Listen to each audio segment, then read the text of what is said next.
작은 서점.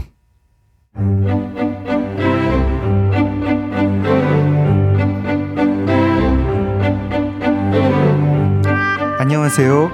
작은 서점에서 장강명의 인생책 코너를 맡고 있는 소설가 장강명입니다. 1부에서는 초대 손님이 추천한 책을 읽었다면 2부는 사람 그 자체를 들여다보는 시간이죠. 동아시아 정치 사상을 연구하고 계시고요. 아침에는 죽음을 생각하는 것이 좋다. 인생의 허물을 어떻게 할 것인가 저자입니다. 최근에는 한국이란 무엇인가 에세이 책을 내시기도 했죠. 서울대학교 김영민 교수님을 만나보겠습니다.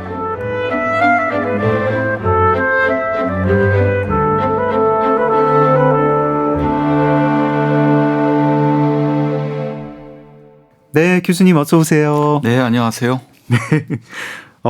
오늘은 김영민이라는 사람 책을 읽는 시간이고요. 근데 어제 말씀드렸듯이 논어 이야기도 좀 해보겠습니다. 근데 이게 너무 자연스럽게 연결이 되는 게 지금 이제 최근에 한국이란 무엇인가 책을 내셨잖아요. 네. 그리고 제가 그 책을 지금 굉장히 재미있게 읽고 있는데 거기에도 유교 이야기가 나오더라고요. 적지 않은 비중으로 나오더라고요.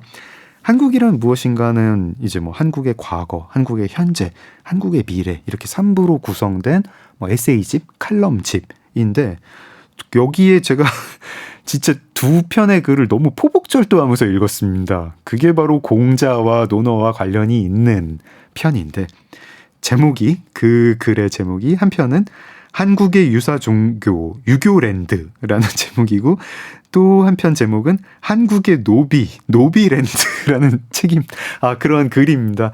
교수님 이거 설명을 제가 웃겨가지고 못하겠어요. 교수님이 좀 해주시죠. 그 유교랜드는 진짜로 유교랜드라는 곳이 있습니다. 안동에 있고 네. 실제로 거기를 갔다 온 소회를 가감없이 네.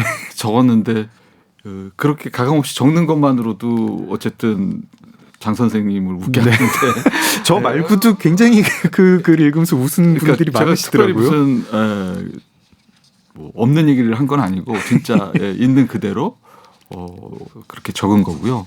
근데 하여튼 저는 이게 어떻게 이상하게 들릴지 모르겠지만 동아시아 그런 정치사상 전통에 관심이 있는 사람 치고는 유교라는 말을 우리가 덜 쓰는 게 좋다라고 네. 생각을 하는 편입니다. 왜냐하면 네. 유교랜드의 경우에도 보듯이 그거를 크게 진지하게 내용을 생각하지 않고 자기 관심사대로 대충 느슨하게 쓰기 때문에 우리가 우리 자신에 대해서 이렇게 좀 정교하게 생각하는데 큰 도움이 되지 않기 때문에 다른 용어로 활용하는 게 좋다고 생각하는데 유교랜드는 어찌 보면 우리나라 곳곳에 있는 그 테마파크 시리즈의 네. 일부입니다. 그 정말 테마파크를 일조하는 그런 TV 프로그램 같은 걸 만들어도 재밌을 정도로 한국에 널려 있는 다양한 테마파크 너무 재밌습니다. 네. 지금 이제 청취자분들이 유교랜드라는 게 있어라고 이제 일단 궁금해 하실 거고 그리고 이제 저랑 김영민 교수님이랑 말씀 나눈 걸 들으면서 약간 짐작을 하실 텐데 대충 이런 거 보십니다. 뭐 전국 지방자치단체들이 테마파크를 만들어서 관광객을 유치하려고 하죠. 뭐 그리고 그 노력 자체는 뭐 저희가 뭐 폄하할 수는 없겠습니다. 근데 지자체들이 이제 예산이 적다 보니까 좀 조악하게 만들어지는 곳들이 있고 그 유교랜드는 만든 지자체에서는 뭐 여러 가지 이제 의도한 바가 있었겠지만 그게 썩 잘 전달이 되는 게 아닌 것 같은 부분들이 있고 또 어떤 뭐 논어라든가 이제 공자의 정치 사상을 굉장히 피상적으로 이제 이렇게 전해주는 그런 장면들이 있어요. 근데 그거를 저희가 뭐 현장에서 보면은 또 어땠을지 모르겠는데 이제 굉장히 필력이 뛰어난 저자가 이거를 어떤 톤으로 묘사를 해보니까 제가 되게 이상하면서 너무 재밌는 글이 되었습니다. 이렇게 표현을 해도 될까요?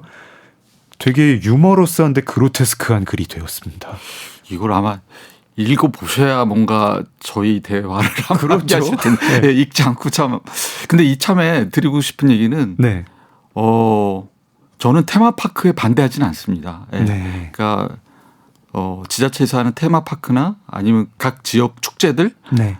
그리고 심지어 저희 대형 건물 앞에 서 있는 의무적으로 만들어진 조각들이 있거든요. 조각들 있죠. 예, 법 근데 때문에. 이 세 가지 묶어서 정말 얘기하고 싶은데 이게 꽤 예산이 들어가는 일이고 그리고 의욕도 있는 일인데 네. 그래서 그걸 하는 것 자체에 대해서는 이견이 없는데 하는 김에 진짜 잘하자. 네. 네, 그래서 이렇게 2개 할 거, 3개 할 걸 갖다가 뭐 한 4개 할 걸 한 3개 정도 하더라도 굉장히 집중해서 오래도록 우리가 잘 누리고 교육적 효과도 있고 뭐 예술적 효과도 있게 한번 했으면 그러니까 혹시라도 그 글을 읽는 분들이 테마파크 자체에 혹시 반대하나 이 사람이 그렇지는 않습니다. 그 한번 제대로 해보자 이런 취지입니다. 네.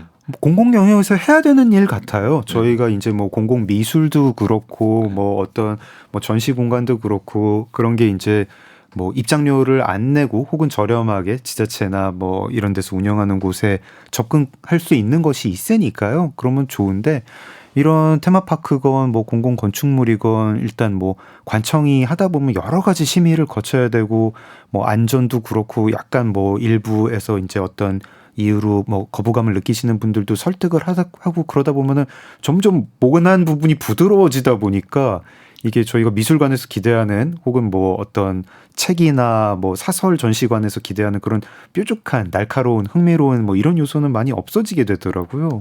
네, 그러니까 그렇게 여러 과정, 특히 관청의 여러 심의 과정을 거치다 보면은 네. 결과적으로는 상당히 보수적이고 두루뭉술이한 어떤 것이 남게 되죠. 네. 남게 되다 보면 어찌 보면 중요한 걸 놓칠 수도 있는 게 그러니까 전통이라도 진짜 전통이라기보다는 네.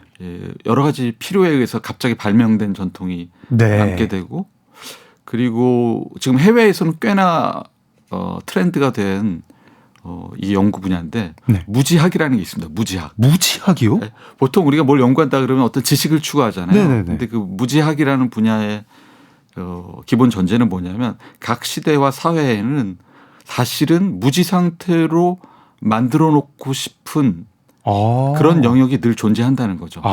그래서 어쨌든 그런 테마파크에는 묘하게 억압된 부분들이 네. 있고 오히려 그런 걸 발견하는 것들이 오히려 우리의 상상력을 자극할 수도 있고 그래서 그 노비랜드 얘기는 그겁니다. 그러니까 네. 그렇게 많은 테마파크들이 있는데 네.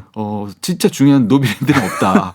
그러니까 우리 과거에 뭐 많게는 3분의 1, 적게는 4분의 1 정도 네. 존재했다는 노비야말로 어쨌든 우리 역사를 설명할 수 있는 네. 중요한 요소인데 어디 하나쯤에는 그걸 좀 탐구하는 네. 그런 게 있으면 좋을 것 같은데 그것도 사실은 20세기에 우리가 무지 상태에 두고 싶었던 네. 어떤 영역이라고 할 수 있죠. 네. 이제 유교랜드 글, 노비랜드 글까지 이제 나왔는데, 아까 교수님 말씀이 기본적으로 맞습니다. 이거를 안 읽어보신 분한테 라디오로 설명하기가 참 힘들어요. 특히 책에 사진이 같이 있는데, 사진 밑에 사진 제공 김영민 이렇게 적혀 있는 교수님이 직접 찍으신 유교랜드 사진이 있는데 이걸 보시면은 아마 청취자분도 아실 거고 한국이란 무엇인가 책에 실려 있습니다. 노비랜드 그렇죠. 이제 노비의 성격이 어떻게 되는지 좀 논란이 있습니다만은 굉장히 엄격한 기준으로 노비가 노예라고 치면은 한국 사회가 굉장히 최근까지 노예가 굉장히 많았던 사회라고 주장하는 서구 학자들이 있는데 그러면은 근데 우리는 왜 노비랜드는 없냐? 온갖 테마파크가 있으면서 노비 출신의 인물 또 노비가 차지했던 사회에서 차지했던 비중, 노비를 중심으로 전해지던 문화 이런 것들이 있는데 이런 테마파크는 없다. 이런 생각도 이 글을 읽기 전에 해본 적이 없었어요. 하여튼 그 노비가 과연 노예냐 이거는 굉장히 또 민감한 네, 학술적인 주제이긴 하지만 네. 어쨌든 뭐 우리가 더 이상 노비는 없는 세상에서 적어도 공식적으로는 네. 그렇기 때문에 담담하게 이제 그 전통을 바라보고 네. 그럴 수 있게 된 상황이 온 것 같아요. 네. 그래서 사실 뭐 지금 대한민국이 노비사회 아니고 우리는 그냥 되게 민주공화국이라고 주장을 하니까 떳떳하게 근데 과거에 여기 노비가 있었고 그걸 우리가 뭐 지울 수 없고 부정할 수도 없는데 테마파크 근데 테마파크를 만든다고 하면은 다들 이상하게 받아들이겠죠. 그러니까 이게 전통을 되짚을 때도 잘난 것만 이렇게 골라서 전시하는 것 자체가 어쨌든 우리의 결핍을 좀 드러낼. 네. 진짜 우리가 좀 결핍감으로 자유롭다면 뭐 잘난 것이든 못난 것이든 같이 다루면서 이렇게 충분한 거리감도 유지할 수 있고 이제 곧 그렇게 되겠죠. 그렇게 될 때 뭘 좀 배울 수도 있고 그런 거니까. 제가 한국이란 무엇인가 책을 읽으면서 그런 데에서 굉장히 무릎을 많이 치게 됩니다. 저희는 지자체 테마파크가 참 많은데 조악하다 이러면서 혀를 끌끌 차는 걸로 이제 지나쳤는데, 그리고 많은 이제 뭐 신문 기사에서 뭐 예산 낭비 사례 뭐 이런 게 있으면 아이고 이런 게 있었어 하고 넘어가는데, 근데 왜 노비 테마파크는 없지? 이런 발상 해본 적도 없고, 생각을 해보니까 끄덕끄덕하게 되는데, 아까 무지학 관련해 가지고 말씀해 주셨을 때 저 다시 논어가 생각이 났어요. 그러니까 유교라는 말도 이제 가급적 안 쓰는 게 좋다고 하셨는데, 이제 저희가 일부에서 논어 이야기를 하면서 당대의 운동권이다. 공자와 제자들은 당대의 운동권이었다라는 말씀을 해주셨거든요. 그리고 이 공자의 정치 이념 중에 분명히 지금 이 순간에도 또는 조선시대에도 사람들을 되게 불편하게 만드는 어떤 불온한 측면, 어떤 혁명가적인 측면, 그런 게 있었습니다. 근데 저희가 그런 건 애써 누르고 새로운 전통을 막 발명해서, 그래서 어떤 뭐 습속을, 어떤 관습을 막 관례가 섞인 뭐 그런 사람을 이제 구속하는 그런 관례를 만들었고, 많은 사람들이 이제 유교라는 말을 들으면은 그런 생각을 하겠죠. 그거 가부장제, 사람들 옥죄이는 거, 이런 걸 하게 되고, 이제 교수님 글을 읽다가 깨쳤는데, 그래, 유교라는 거는 이게 어디서 나온 거지 도대체? 공자가 자기가 종교 지도자라고 얘기한 적이 없는데 우리는 왜 어느 순간 이 공자의 가르침을 무슨 종교처럼 생각을 하고 있지? 이런 생각이 들었어요.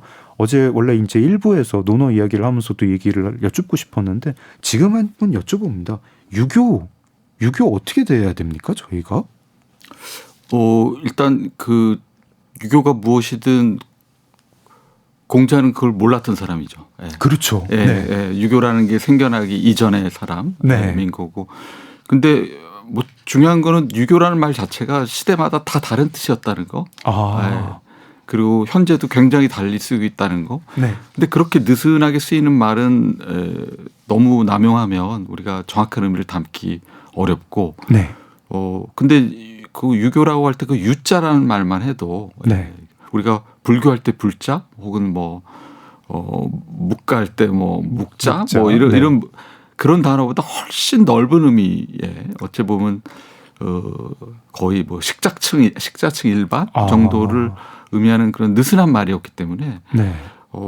이게 뭐 유교란 말을 쓰면 안 된다 할지 뭐 이런 얘기가 아니라 뭔가를 정교하게 논의하기에는 그다지 적합하지 않은 말이라는 얘기고, 그리고 아까 말씀하셨던 이제 공자의 이미지도 진짜 공자가 어떤 인물인가에 대해서는 우리는 냉정하게 말하면 알 소리가 없는 거죠. 네. 그러니까 그 운동권적인 모습으로 공자를 묘사해서 전한 텍스트도 있는 거고, 그리고 거의 신에 가까운 모습도 있는 거고, 그리고 사람들이 낯설겠지만 난폭하게 폭력을 휘두르는 그런 모습.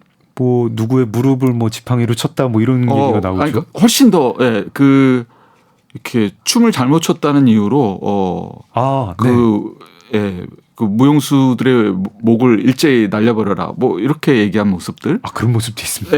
그래서 굉장히 여러 가지 공자의 모습이 경쟁 상태였던 거고, 정치를 원했으나 정치에서 실패해서 나중에 뭐 학생들이랑 그 학문을 했다. 이거는 사마천의 이제 공자세가라는 공자 전기에 나오는데, 이게 사마천 자신의 처지를 굉장히 투영한 얘기고요.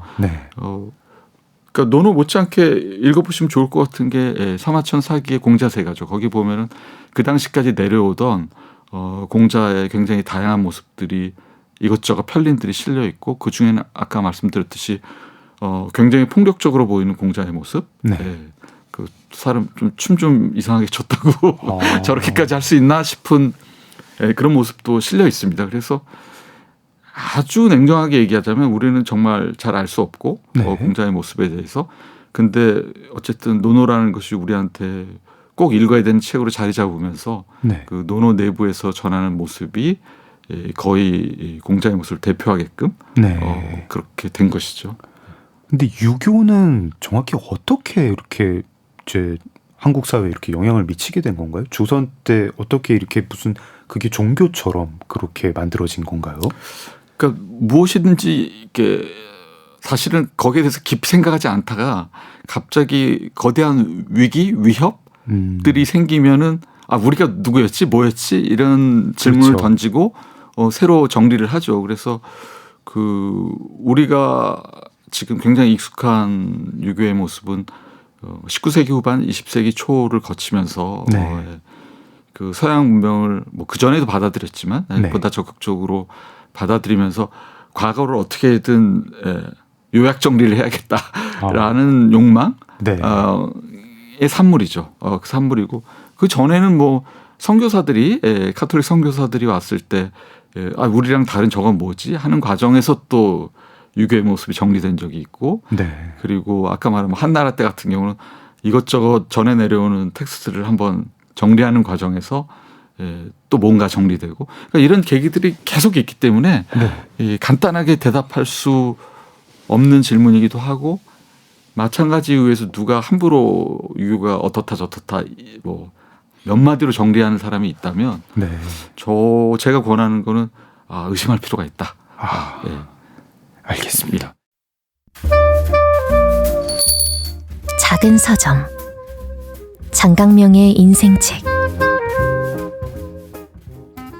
작은 서점 장강명의 인생책 김영민 교수님과 함께하고 있습니다. 영화평론으로 신춘문예에 등단을 하셨죠. 그리고 최근에는 이제 소설가로 데뷔도 하셨고요. 저 교수님 소설을 되게 재밌게 읽고 있습니다. 발표하신 거는 다 읽었습니다. 근데 이제 누가 이제 여쭤보면은 그러면은 김영민 작가님은 어떤 사람입니까? 하고 여쭤보면 결국에는 그냥 연구자로 수렴된다고 하셨어요. 소설 작업이나 평론 작업 좀 어떻게 생각하시는지도 궁금하고 그렇지만 나는 연구자다라는 말씀은 무슨 뜻인지도 좀 여쭤보고 싶습니다. 연구자라는 말을 풀면 이제 공부하는 사람으로 풀 수도 있는데 네. 저는 그 정체성이 아주 좋다고 생각해요. 일단 제가 삽질을 해도 네. 위안이 됩니다. 나 공부하는 사람이니까 나 완벽한 사람이 아니라 공부 와중에 있는 사람이니까 삽질을 해도 배우는 게 실수해도 되고 이 배우는 도정, 나아지는 도정에 있다. 그리고 공부한다는 것도 나아지는 과정에 있다는 것이기도 해서 네. 스스로에 대한 격려도 되고 그리고 뭔가 멈춰 있거나 정체된 상태가 아니라는 의미도 되고 네. 그리고 이건 뭐 제 인생관이기도 한데 인생은 오리무중이다 이런 생각을 늘 하고 살거든요. 네. 그래서 누가 인생에 대해서 일도 양단으로 얘기하거나 미래를 예측하는 사람에 대해서 저는 늘 우려하는데 인생을 만약에 산다는 걸 오리무중으로 생각하면 공부하는 자만큼 좋은 자세가 없는 것 같아요. 네. 헤매도 되고 그리고 결정적인 진리에 아직 도달하지 않고 도달하지 않아도 상관없는 사람이고 네. 그리고 논어에도 또 공자님이 자기 배우는 거에 관한은 네. 열심히 하는 사람이다 이런 취지의 얘기가 있죠. 그래서 사실은 뭐 말씀하셨듯이 다양한 종류의 글쓰기를 시도를 하죠. 그리고 그 장 선생님이 한때 일하셨던 동아일보는 그 미술 그림을 네. 이제 평하는 글을 계속 쓰고 있는데, 네. 근데 그 매체나 글의 양식을 시험하는 것도 좋은 공부가 되는 것 같아요. 그러니까 과거를 돌이켜 보면 왜 당나라 때는 당나라 시가 왜 그토록 핵심적인 글쓰기 양식이었나? 그리고 왜 송나라 때는 주장을 담은 산문이 그토록 중요한 양식이었고 왜 일제시대는 다른 것도 아닌 소설이 네. 중요한 지식인들의 자기 표현 양식이었나.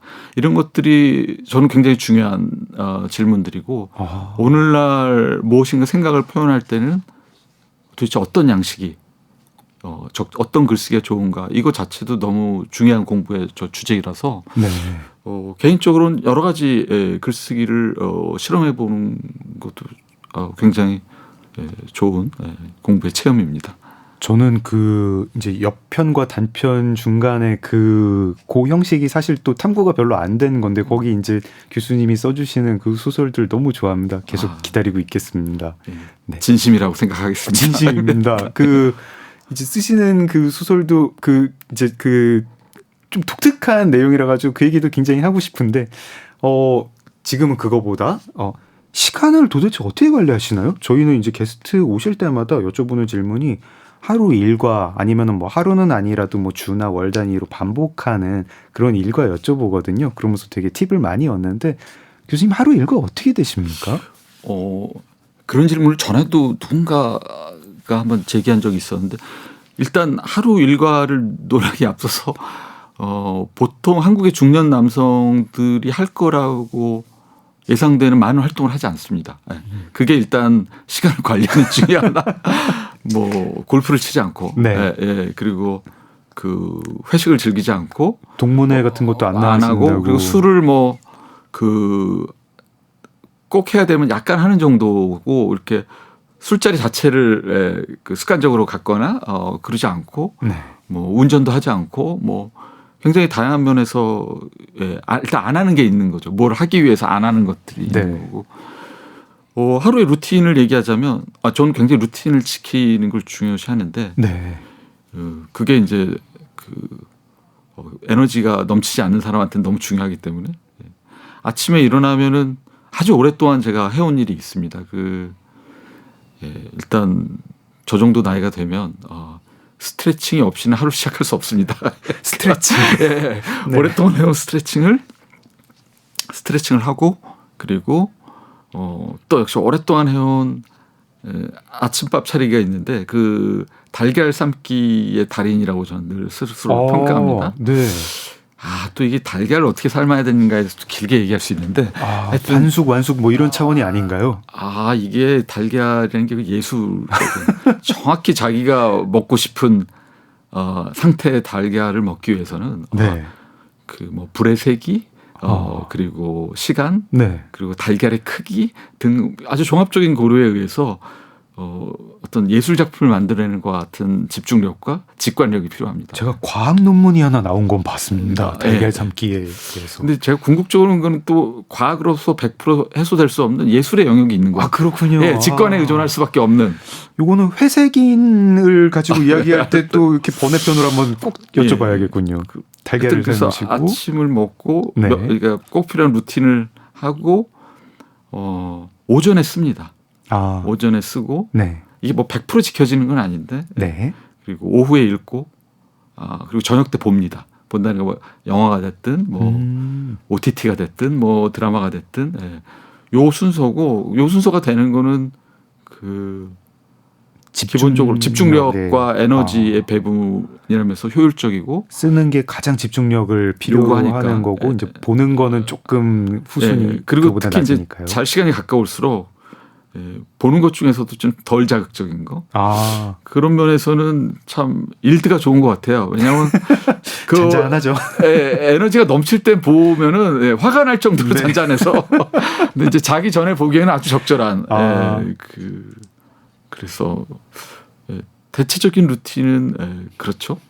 그리고 주말에는 꼭 전시를 보고 대부분 별일이 없는 한 미술 전시 가는 거 너무 좋아하고. 음악도 많이 들으시는 것 같아요. 제가 페이스북을 하는데 그 페이스북과 인스타를 하는데 그냥 인스타에는 제가 찍은 사진을 올리고 페이스북에는 규칙적으로 두 가지 일을 하는데 하나는 아침에 일어나서 그 그림을 올립니다. 그걸 뭐 남을 위해서 올린다기보다는 제 엄청난 이미지 데이터베이스에서 제가 좀 집중적으로 오늘 보고 싶은 그림 그거를 올립니다. 오늘의 그림 이렇게 해서 올리고 자기 전에는 잘 자요 인사와 더불어 제가 듣고 싶은 그 저녁의 음악을 골라서 유튜브 링크를 첨부해서 이렇게 올립니다. 그것도 루틴이네요. 그것도 진짜. 루틴이네요.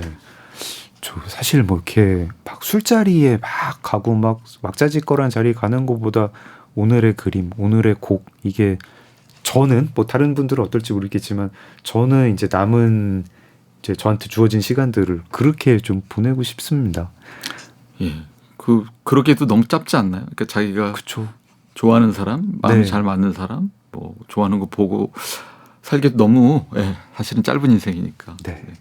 이쯤에서 그럼 노래 한 곡 좀 추천 좀 부탁드릴게요. 네. 이게 Love is bigger than anything in its way 네. 라는 노래인데요. U2의. 유튜브. 이건 뭐 노래도 너무 좋지만 네. 제목도 참 좋은 거예요. 제목 그 좋죠. 제목이 좋은데 네. 이게 만약에 Love is bigger than anything 에서 끝났으면 좀 네. 덜 좋을 것 같아요. 그냥 사랑에 대한 허구많은 찬양? 많이 듣는 말이죠. 예, 거기까지는. 예, 예. 뭐 근데- 사랑이 정말 위대해 뭐 이런 건데. 네, In In its its way라는 그게 그 제한이 네. 그 나름의 방식으로 네. 그게 제목의 어떤 사랑스러움을 한층 더 무조건적으로 좋은 게 아니라 네. 그래서 이 곡을 한번 골라봤습니다. 네.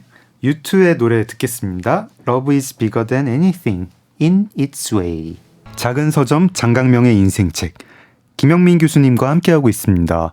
저희 노래 나가는 동안에 밖에서 막 PD님이랑 작가님이랑 막 아우성이 났어요. 삶은 달걀 어떻게 삶아야 되느냐.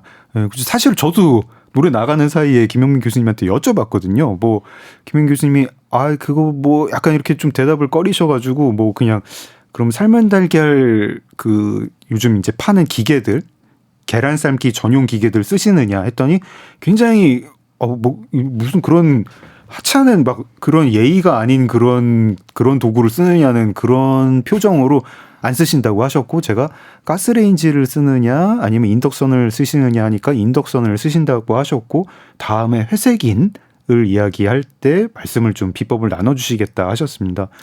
예, 이게 계란 삶는 법으로 이렇게 강한 임팩트를 남길지 제가 몰랐는데 저기 올 때 생각했던 거는 이게 네.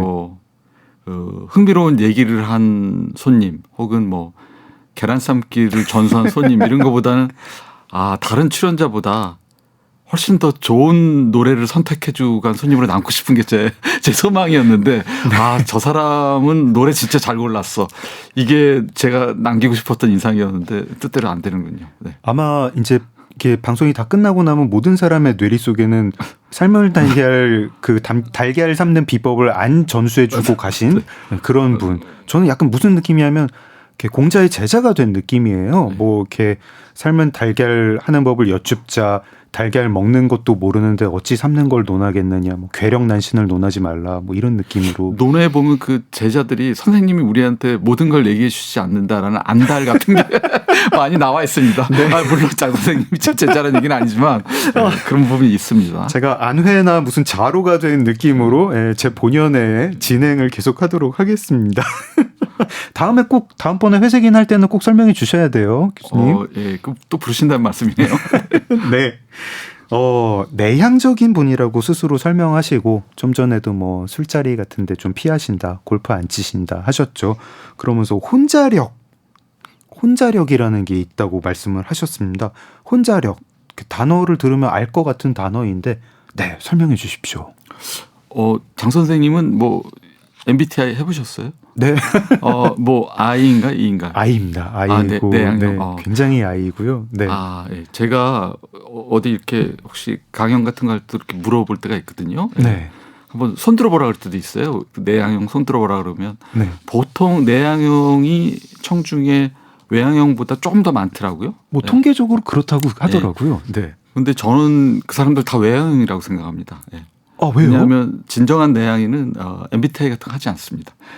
그게 굉장히 중요한 지표입니다. 저도 내향인이 아니군요. 예. 그러니까 MBTI를 할 정도면 이 사회와 잘 이렇게 사회적 요구에 잘 적극적으로 부응하면서 그렇죠. 사는 분이 아닌가 하는 게 다른 사람이 관심 가지는 거 나도 해봐야지 하고 따라간 거죠. 사회성 이미. 지수가 아주 높다라고 저는 생각을 하고요. 네. 근데 그 내향형이라 하더라도 아마 장 선생님도 그러실 것 같은데 사실은 사회생활을 얼마나 즐겁게 하는 거하고는 또 다른 문제죠. 왜냐하면 네. 뭐 또 내향인들이 장착하고 있는 것 중에 하나가 그 생계형 외향인 네. 성향이거든요. 그러니까 살아남기 위해서 네. 예, 그 오랫동안 부축해온 또 생계형 외향 기술이 있기 때문에 네. 그렇게 버텨 나가는 거고. 근데 내향인의 특징은 그렇게 멀쩡히 잘 살다가도 어쨌든 자기만의 시간이 필요한 사람이죠. 네. 예, 자기만의 침대 예, 그 위에 들어가서 예, 누워서 이불을 찰 시간이 예, 네. 꼭 필요한 사람들이라고 할 수 있죠. 제가 혼자력이라는 단어를 들었을 때 그 단어는 이제 교수님이 만들어내신다는 아니요. 그거는 제가 만든 건 아닙니다. 아, 그렇군요. 아, 저는 교수님을 통해서 어쨌든 그 단어를 알게 됐는데 그 단어를 들었을 때 든 느낌은 뭐냐면요. 그런 게 있다. 그게 힘이다. 이런 생각을 했거든요. 그러니까 저도 뭐 저의 내향성 뭐 이라는 게 다른 사람을 그냥 멀리하는 그리고 혼자 있고 싶은 시간을 가지고 싶은 그런 욕망 정도는 있는데 그건 저한테 있는 거고 근데 어쨌든 그렇게 혼자 있을 때 그 시간을 뭐 단순히 뭐 제가 접하는 가구들을 제 취향에 맞게 세팅을 잘 해놓는다 이런 걸 떠나서 그 시간도 그냥 보낼 수도 있고 되게 알차게 그러니까 뭔가 그 시간을 그냥 나 혼자 있으니까 됐어 이게 아니더라고요. 그 시간을 내가 어떻게 뭐라고 표현을 해야 될까요? 매니징을 한다? 혹은 그 시간에 내가 에너지를 어떤 식으로 하면 제가 이렇게 많이 받는데 그런 게 혼자력인가? 이게 그러니까 배우고 익히고 진짜 공자님 말씀처럼 배우고 때때로 익혀서 내가 어떤 근육을 키우는 혼자 있는 시간은 이랑 친해지는 근육을 키워야 된다. 이런 생각도 좀 들었습니다. 예. 근데 뭐 제가 혼자 있는 시간을 생각해 보면 네. 혼자 있기보다는 침대하고 같이 있는 시간이라고 생각을 합니다. 그러니까 예, 침대는 저희의 친구. 침대와 대화를 나누는 저를 거부하지 않고 네. 늘 따뜻하게 받아주는. 예. 다음번에 이제 삶은 달걀 추천도 그 비법도 설명을 듣고 예, 좋은 침대도 추천을 받겠습니다. 그 어디 광고를 받아야 되지 않나요? 예. 침대 회사 연락 주세요. 네. 근데 이런 거죠. 그러니까 혼자력이 강하고 내향적이지만 또 사회에 대한 관심이 있으시잖아요. 이렇게 노너라는 동아시아 정치 사상을 연구하게 된 그 과정도 시작은 내가 한국 사회를 잘 이해를 하고 싶다. 한국 사회에 대해서 연구를 하고 싶다. 그리고 지금도 계속 어떤 사회에 대한 이 발언을 하시고요. 근데 이제 제가 일부에서 이제 노너에 대한 설명을 들으면서 박수를 쳤던 게 저희가 정치 중독자가 좋아 보이지 않거든요. 자기를 어떤 뭐 정당 혹은 어느 정치인과 동일시하는 이런 사람이 좋아 보이지 않습니다. 그런가 하면은 또 내가 무슨 뭐 백이숙제라고 막 정치 얘기 내 앞에서 하지 마. 나 관심 없어. 나 그런 얘기는 뭐 추잡해서 못 듣겠어. 뭐 이런 것도 저는 그 좋아 보이지 않는 것 같아요. 그 사이에 어딘가 우리가 사회 속에서 사는 사람이고 좋은 사회란 무엇인가, 좋은 사회가 되려면 어떤 일을 해야 될까 이런 거 고민을 하고 이런 게 필요한 것 같은데 교수님도 어떤 공론장에 대한 책임감 같은 게 좀 있으신가요? 여러 사람이 보는 매체에 글을 쓰는 한 그 네. 책임감을 피해갈 수 없고 네. 근데 제가 느끼는 책임감은 좀 다를지도 모르겠네요. 왜냐하면 많은 사람들이 공론장에 참여하는 사람들이 자기가 생각하는 게 옳다. 그래서 상대방한테 이 생각을 전해야겠다. 네. 라는 입장으로 들어올 텐데 네. 저는 그보다는 그 논의가 생각보다 복잡하다. 네. 그리고 논의가 다른 차원에서 얘기하는 게 좋겠다라는 거를 늘 염두에 두는데 네. 왜냐하면 특히 정치 영역에 들어온 사람들의 특징이랄까 이런 것 중에 하나는 자기 확신이 너무 강해요. 제가 볼 때는. 네. 자기 확신이 너무 강하기 때문에 남의 말을 잘 안 들을 수도 있고 듣다 하더라도 자기 생각을 바꾸는 계기로는 거의 사용하지 않는 경우가 많은데 네. 그런데 저는 그 가능성을 잃지 않는 게 중요하다고 생각하거든요. 네. 정신의 스트레칭이 필요하다. 정신의 스트레칭. 네, 몸을 스트레칭하듯이 저희가 해가 갈수록 자기 원래 하던 생각에 고착이 되는데 네. 어떻게 하면 우리가 생각을 바꿀 수 있는가? 이거 공론장의 역할 중에 하나는 사실은 자기 생각하는 거 계속 고성을 지르는 게 네. 공론장의 역할이 아니라 설득하고 또 설득 당할 수 있어야 되잖아요. 근데 네. 그게 자기가 옳은 말을 한다고 해서 설득이라는 현상이 일어나는 게 아니라 네. 말하는 사람이든 듣는 사람이든 자기 생각을 필요하다면 바꿀 수도 있다라는 생각을 해야 그런 일이 실제로 벌어지겠죠. 그래서 그게 제가 생각하는 어쨌든 공론장에서 글을 쓰는 중요한 책임 중에 하나고 한국 사회 좀 부족한 면이 아닌가? 많이 부족한 것 같습니다. 저 그래가지고 이제 교수님 글이 굉장히 이제 너무 감사하게 이제 막 귀하게 다가올 때도 있는데 사실 이런 얘기까지도 많이 하잖아요. 우리가 뭐 다른 차원에서 봐야 된다. 뭐 생각보다 복잡한 문제다. 막 그렇게 통쾌한 글에 열광하지 말자. 이런 얘기까지는 또 하시는 분도 없지 않아 계시는데 근데 제가 교수님 글을 읽을 때 느끼는 게 뭐냐면 그런 얘기까지는 하지만 그다음에 거기서 노비랜드 테마파크는 왜 없을까? 이런 제안을 주시면 맞아 그거 왜 없지 하면서 여태까지 해본 얘기가 아니라 가지고 자연스럽게 다른 차원에서 생각을 하게 되더라고요. 우리는 노비랜드가 왜 없을까? 이런 생각 같은 거. 그래서 너무 웃기게도 읽고 재밌게도 읽고 남는 것도 많고 다른 생각을 하게 되고 그렇습니다. 감사합니다. 예. 한국이란 무엇인가를 2025년 5월에 읽으니까 굉장히 감흥이 있을 수밖에 없었죠. 사실 이 서문에도 이제 교수님도 그런 글을 남겨주셨고요. 2024년, 2025년 한국 사회의 이 모습이 이제 나중에 역사에 어떻게 남을까 되게 궁금하기도 하고 무슨 뭐 아관 파천 뭐 이런 식으로 남게 될까? 막 그거보다 더 큰 사건으로 남게 될까? 이런 생각도 들거든요.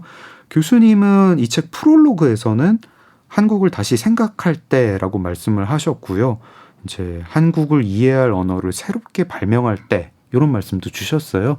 조금 더 자세히 설명 부탁드립니다. 예, 저도 어쨌든 12월 달에 발발한 일의 네. 영향으로부터 자유롭지 않은데 네.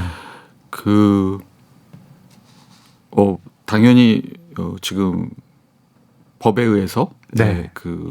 법적 절차에 의해서 처리될 것들이 진행 중이고 그리고 그것이 가능한 한 신속히 잘 처리되기를 바라고 네. 근데 그거하고 별개로 제가 이의를 갖고 있는 부분은 그 사건 이래로 계속 여러 사람들이 말을 하는데 상당히 많은 사람들이 어쨌든 이 사태를 어쨌든 파악하고 있고 네. 근본적인 원인을 알고 있고 따라서 해결책을 제시하고 그런 자세에 대해서는 저는 이견이 있습니다. 왜냐하면 제가 네. 계속하는 생각은 이해에 실패하고 있다 생각이에요. 네. 그러니까 이거는 우리가 12월부터 겪고 있는 그 문제는 우리가 신속하게 처리를 해야 되지만 네.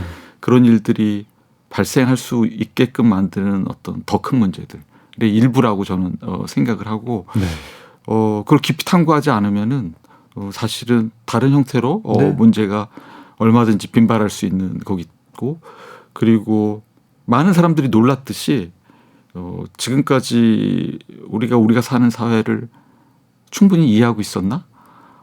여기에 대한 데까지 저는 한번 반성이 갈 필요가 있고 네. 그래서 하나 둘씩 차곡차곡 우리가 너무도 당연한 거라고 생각했던 것들부터 되짚을 필요가 있다.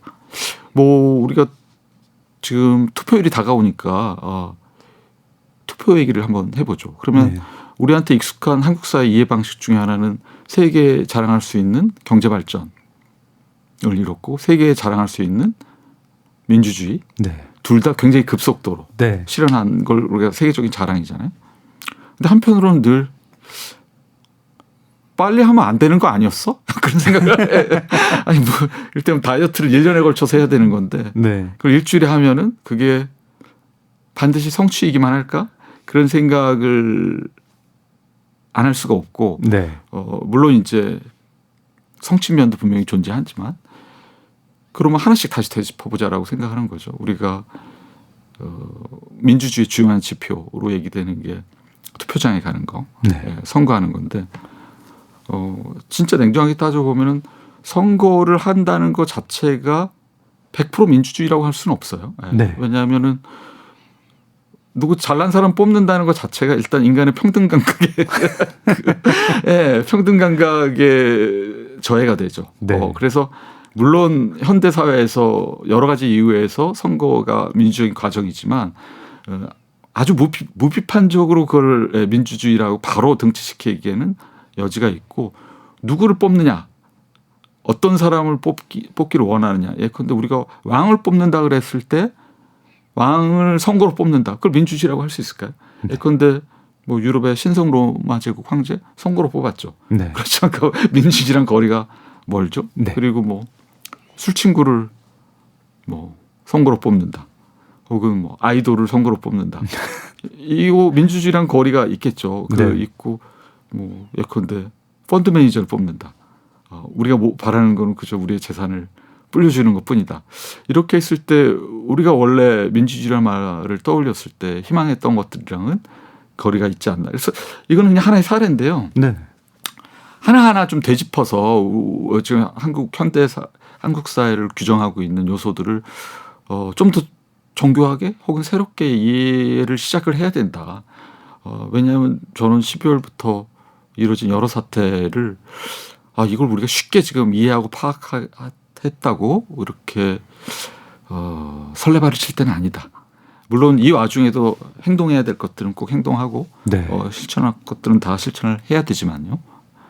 저는 무슨 생각이 드냐면 이제 한동안 그러니까 저희가 이제 분명히 이제 권위주의 정부 시절이 있었고 많은 사람이 요구하는데 그거를 이제 일부의 권력자가 뭐 안 되게 할 때 이건 민주주의가 아니다라고 이제 저희 주장하던 거에 익숙하다가 많은 사람이 요구하는데 이거는 되면 안 될 것 같은 그런 일들을 맞닥뜨리니까 이걸 뭐라고 설명을 해야 될지 모르겠다 막 그런 생각이 들더라고요. 이거 잘못된 건데 많은 사람이 요구하고 있어. 그러면은 해야 되나? 막 이런 생각이 드는데, 그러니까 그냥 뭐 고도 압축 성장의 부작용이 있다라는 정도로만 알고 있고 그 부작용이 뭔지 생각해보자 이런 정도로만 알고 있다가 교수님 말씀처럼 뭔가 근본적으로 어디서 길을 잘못 잃었구나 내지는 되게 근본적인 대로 거슬러 올라가가지고 뭘 짚어봐야 되겠구나 하는데 그 근본적인 게 생각보다 근본적인 대로 가야 된다고 생각하니까 막 아찔한 기분이 듭니다. 알고 있던 개념들, 지금 설명해 주신 민주주의 혹은 뭐 다수결 뭐 이런 것들이 다 어디까지 근본적으로 가야 되지? 이게 다 무슨 사상을 수입했던 나라의 숙명인가? 그게 회색인의 문제의식입니다. 회색인의 문제의식. 사상을 수입했던 나라. 그 회색인의 중요한 문제의식이고 우리가 지난 시간에 다뤄보고 싶은 새 책 중에 하나였던 최인훈의 회색인의 중요한 문제의식이고. 근데 우리가 이제 바쁘고 시간도 없는 사람이니까 너무 근본적으로 생각하기 어렵다면 저기부터라도 한번 다시 생각해 볼 필요가 있을 것 같아요. 우리가 박근혜 전 대통령 탄핵 때 그 순간이 굉장히 한국 현대사에서 기억에 남을 만한 순간인데 그 탄핵 선언문 읽고 마지막에 이제 주문 이렇게 시작해서 그 선고를 내리죠. 그때 느꼈던 어떤 많은 사람들의 카타르시스 그런 게 있었을 것 같아요. 파면한다. 딱 그게 어쨌든 국민 다수의 힘이 반영되고 그게 정해진 어떤 헌정의 절차에 의해서 그 일이 이루어졌단 말이에요.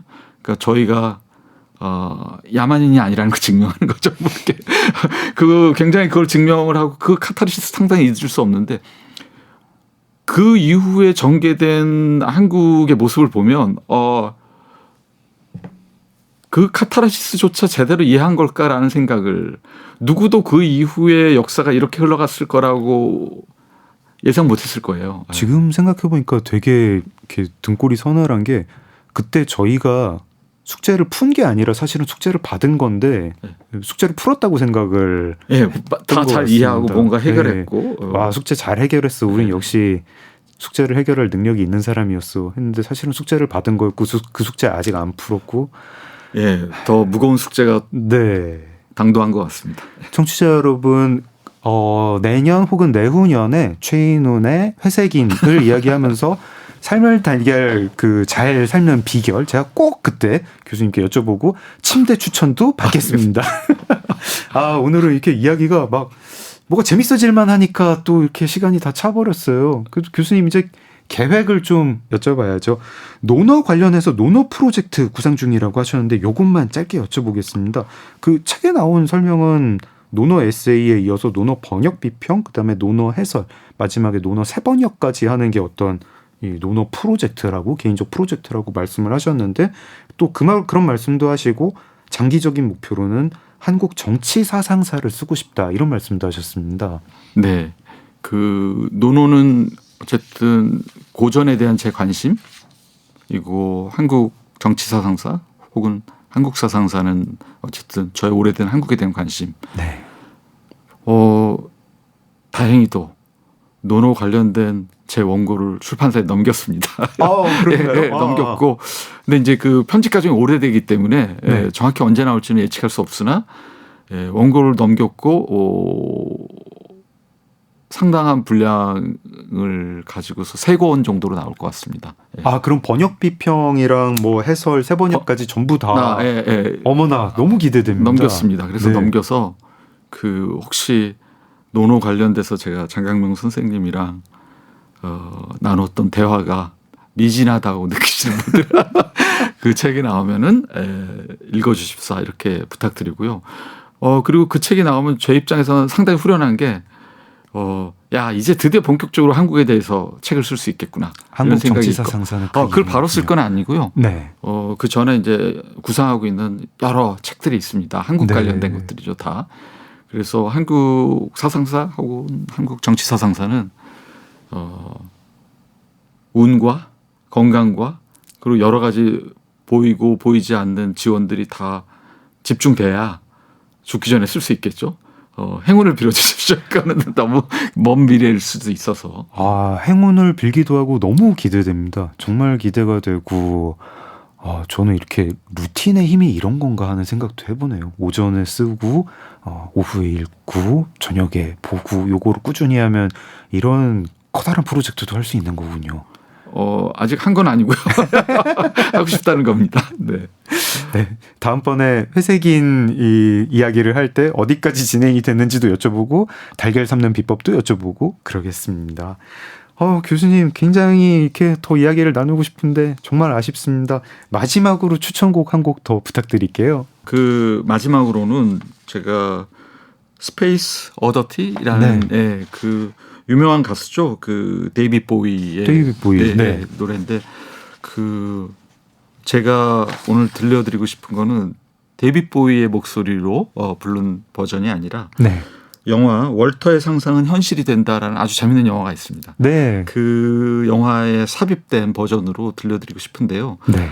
그 영화를 보면 진짜 가끔가다 그런 생각하지 않나요? 현실을 떠나서 네. 한번 우주에 가고 싶다 그런 네. 마음이 드는데 그런 마음을 아주 절실하게 한번 느낄 수 있는 영화고 그래서 그 영화에 삽입된 바로 네. 그 버전으로 한번 듣고 싶습니다. 그 영화의 굉장히 인상적인 장면이죠. 바다에 뛰어들기 전에 나오는 장면인데 보셨군요, 장 선생님. 네. 월터의 상상은 현실이 된다 OST에서 스페이스 오디티 김영민 교수님의 추천곡 들으면서 저도 물러가겠습니다. 교수님 시간 내주셔서 고맙습니다. 불러주셔서 감사합니다. 네. 작은 서점 장강명의 인생책 문 닫겠습니다. 소설가 장강명이었습니다. 고맙습니다.